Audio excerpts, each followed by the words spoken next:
Just stay on the path. Through those opportunities of failing or not getting where you want to be, take it those moments and just get inspired. Welcome to Hey Charles. Today, I am going to share with you 15 life lessons that make me insanely successful.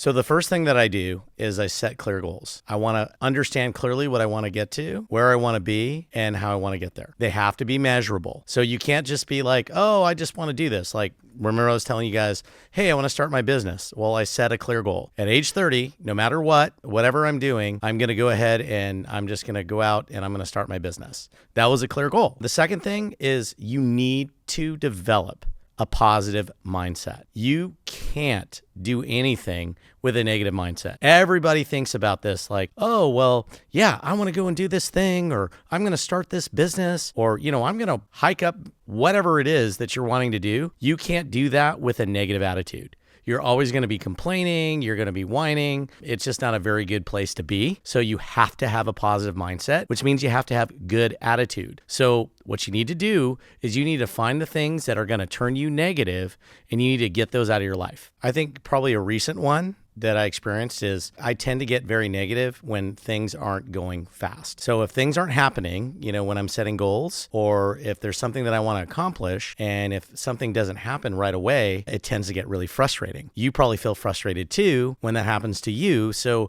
one of the things that I do is I take a moment and literally just stop back and think about the things that are going right and start focusing on that to get my head back into that space where it needs to be so we can move forward. Take action. I think it's really important that people understand what this really means. This doesn't mean take action in your head or something that's, potentially going to happen or something that you envision yourself doing. You actually have to do something. So, you have to be proactive. So if you make a decision, you have to stand by that decision, but it doesn't have to be a complicated decision. You don't have to figure out every single thing about where you want to be in one single decision. Usually, in my experience, the way that I stay on task is I have to think about it's a series of little things and small things that need to happen in order for you to make that decision be a reality. So if that's going to be the case, then I highly suggest, and some of the things that I do, and this might work for you, is that, if you look at the problem, right? What do they say? If you're going to eat an elephant, what do? You take a small bite. So you look at the problem, you assess the problem, and it's really better just to address, one simple thing and get that win under your belt, and then go on to the next and get that win under your belt. And oftentimes what you'll find is that by the time you do this whole process, that you'll be exactly where you want to be when you're finished. I think it's important to stay focused. This is something that I struggle with. Avoid distractions. So what does that mean? I think one of the things that I will say that time and time again is I like to say yes to everything. If it's something about, helping someone out, or,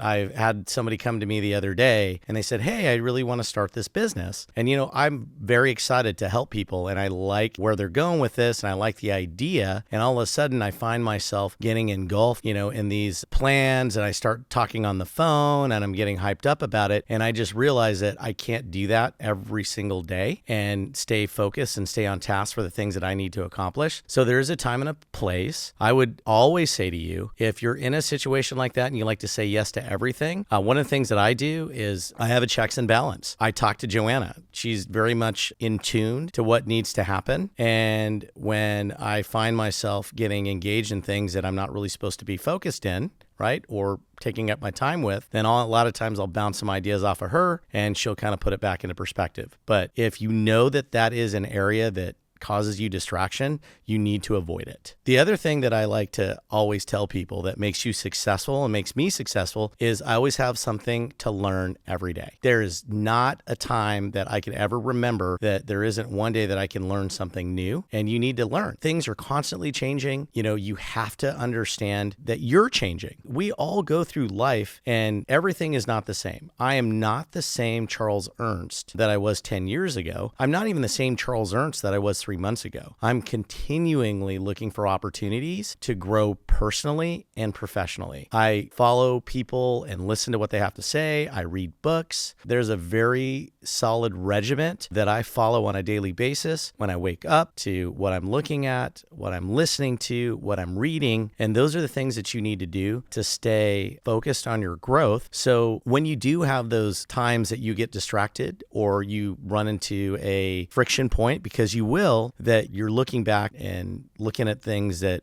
will help you stay focused and give you the ability to move on. One of the things that I pride myself on, even though it's one of the hardest things for me to do, and it might be really hard for you too, is being adaptable. Sometimes we all do, right? We all want things the way that we want it. And sometimes it just doesn't work out that way. Sometimes it doesn't go the way that Charles wants it to go, or maybe the way that you want it to go. It doesn't mean it's an epic fail. It just means it didn't go to plan or the way that you saw it. But sometimes I'll say that 9 times out of 10, oftentimes you'll see something going a different direction. And if you just embrace it a little bit, be adaptable, give yourself the ability to be patient and just see how it all turns out, oftentimes you'll find that it'll work out a lot better for you if you just take a breath and take a moment and just let it play out. Build a strong network. You need to surround yourself with supportive and like-minded people. I can't tell you how many times I've made that mistake where I've surrounded myself with people that are just, not only getting in my way, but just want to tear you down. I don't think they even know that they want to tear you down. They just do it. They seem like your friend. They seem supportive. They say all the right things, but then you'll start to notice things like they're really not that supportive. They're really not that excited for you. And that's important for you to recognize early on. And I think when you get better, just like I have in recognizing that early, that you want to stay away from people like that because they will pull you down. And if you're not careful, they can really distract you and put you in a place that you don't want to be. And then we all get into that negative mindset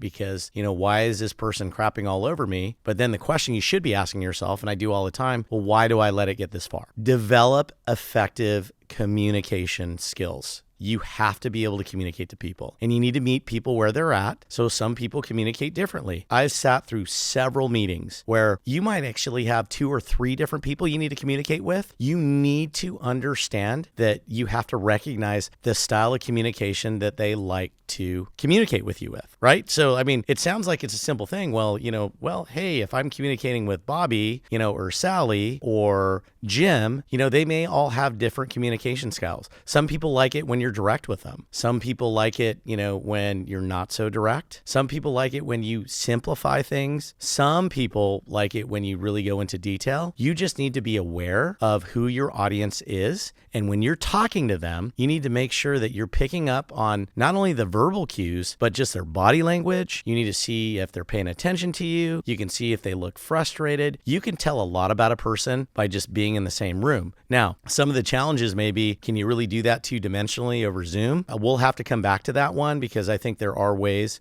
for you to ask the right questions to help you learn how to communicate with your potential clients better. Next is calculated risks. One of the things that I always used to think of when people say, okay, well, why did you take that risk? How many times have you come across a person, that they're referred to as a ready, fire, aim? You know what that means? Ready, fire, aim. So they get ready, they fire, and then they aim afterwards. That's not who you want to be. Trust me. We all do it. We'll make mistakes. And a lot of times what often happens is we get impatient and we rush ourselves and we just don't slow down long enough to really just take aim at what you're trying to accomplish, and then you fire. So there's a reason why it's ready, aim, fire, not ready, fire, aim. Practice self-discipline. So that's something that I've had to work at over the years, because it's not just being self-disciplined and, okay, if I need to work 16 hours, I'll work 16 hours. Right? Or if I need to get up and do something very specific, I can do that. Maybe I can do that once or twice, but it's really about, am I going to continue those type of behaviors, right? In that discipline for a long period of time. So I'll give you an example. I was extremely overweight a year and a half ago. I had gotten to my all-time high. I was 300 pounds. I know that when you're looking at me right now, you're like, no way, that guy couldn't have been 300 pounds. But I was. It was so bad that I couldn't even tie my shoe. And that's pretty embarrassing when you actually have to find a bench to put your foot on and actually tie your shoe. So I decided to do something about it. So a group of friends decided to support me, right? So group of like-minded people who wanted to go the distance in losing weight. So we started keto diet, and that worked really well for me. And I just said, okay, I'm going to continue down this path day in and day out. And even if I get to the holidays, or if I go on vacation, or if I go out to eat, or, if I go over to somebody's house, I'm just going to kindly follow the diet no matter what. And I was going to prioritize that. And I did. I lost 83 pounds, actually technically down 95, right? From 300, which was my all-time high. But when I started, I was 286 and I got down to 203. And the way that I accomplished that was by staying disciplined in the very task and staying focused on what I wanted to do. And I didn't put myself in situations that were going to cause me to get derailed from that. And once I got it dialed in, it wasn't always easy every day, but it was easy to make sure that I was going to do the things that I needed to do to continue to lose weight. And now that I hit my goal, I need to find other disciplines to make sure that I don't get back up to 300 pounds again. Embrace failure. That's a really hard thing to say, especially if you want to be, or most people are overachievers or they want to be successful and they don't look at failure as part of the process. Right? If you have an opportunity to learn because you failed, that is going to be the best lesson that you're ever going to get, right? If you just succeed all the time, you're not going to know how to fail. And when you start your own business or you are doing something new, or if you're doing something normal, there's going to be opportunities where you're going to fail. You're going to drop the ball, or you're going to miss something, or you're going to go in this process and you're going to realize that, you know what, I didn't have it all buttoned up. Or you know what, you're just going to be tired one day and maybe you forgot to do something, or maybe that you saw something coming down the pipe, but you didn't jump all over it. And I've been there. I'm sure all of you have been there. But what is important? It's learning that you're not setting yourself up for failure. You don't do that. And that's not what I'm saying. I'm just saying, but if you do fail, look at it as an opportunity to learn and do it better the next time. And that's how we learn, is we fail. When you're a kid, what do they always say? How do you learn to pick yourself up? Because you fall, right? You pick yourself up, you failed. Maybe you didn't do it perfectly every single time, but just stay focused. And that gives you that perseverance that you're going to need so you can be successful. Stay motivated. Find your motivation. Remind yourself of what that motivation is. And that motivation may change from time to time. And that's okay. It doesn't have to be the exact same thing every single moment. So I'll give you an example. There is a lot of motivations that I have in wanting to achieve the things that I do. And the way that I stay motivated is I want to get grounded, right? So what is going to motivate me for that day? And that's what I hold on to. But I'm also flexible enough to know that the same thing that motivated me yesterday may not motivate me today. So I highly recommend that you just take some time and look at those things that are going to motivate you for that day or that time. And also take a minute and celebrate a win. Even if it's a very small win, celebrate it. Because I can't tell you how many times that I look at things and go, man, I could have done that better. But then I did something great,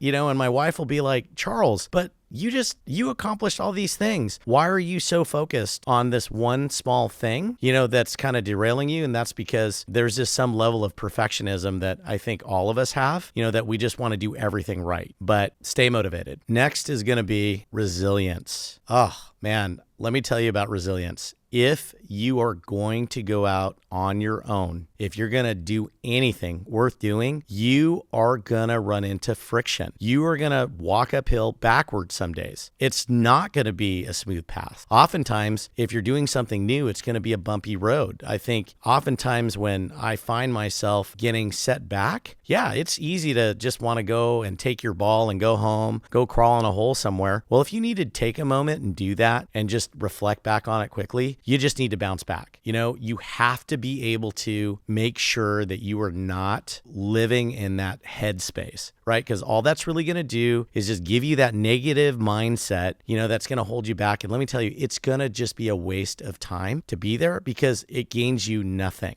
So I always think about resilience as one of those things, like another word would be persevere, is that you just push yourself through it. And a lot of times, it's like anything else. Like the first time you go to the doctor and you get a shot and you don't know what it's going to feel like and it kind of catches you off guard, right? Once you experience that, when you go back, it's not such a big deal. There's a lot of things that give you that perseverance and resilience by just pushing through. And once you know you can get through it, you're not going to get derailed if that situation happens again. Self-care. Self-care. That is something that I lacked over the last 15 years. I did not take care of myself. And I will tell you that I've paid for it, not only physically, right? 300 pounds, mentally, emotionally, stressed out, not sleeping, potential health issues, not just being happy, not having joy when I'm, spending time with loved ones. I mean, that's crazy. Right? But that all happens to you when you just push yourself to the hilt and you don't allow yourself to take care of yourself. This is something that is going to be a big topic for me going forward. You need to invest in yourself. You need to get rest. You need to get sleep. You need to give yourself a break. You need to stop being so doggone hard on yourself if you're not a 10 out of 10 every single day. And you need to give the best version of yourself, to your family. And you need to give the best version of yourself to your clients, your business.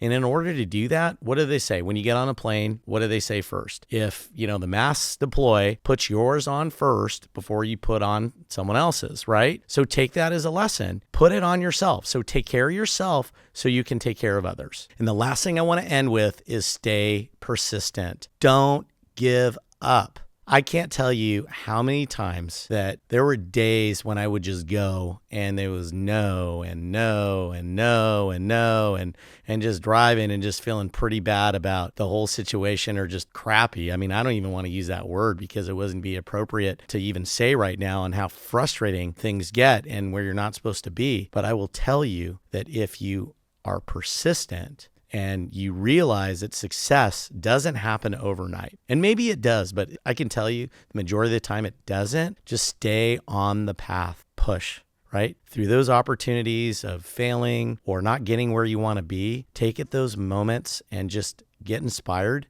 that if you push through it and you don't give up, that you'll get to where you want to be. Thank you. I encourage you to subscribe to our podcast, and we are HeyCharles77 on all social media formats.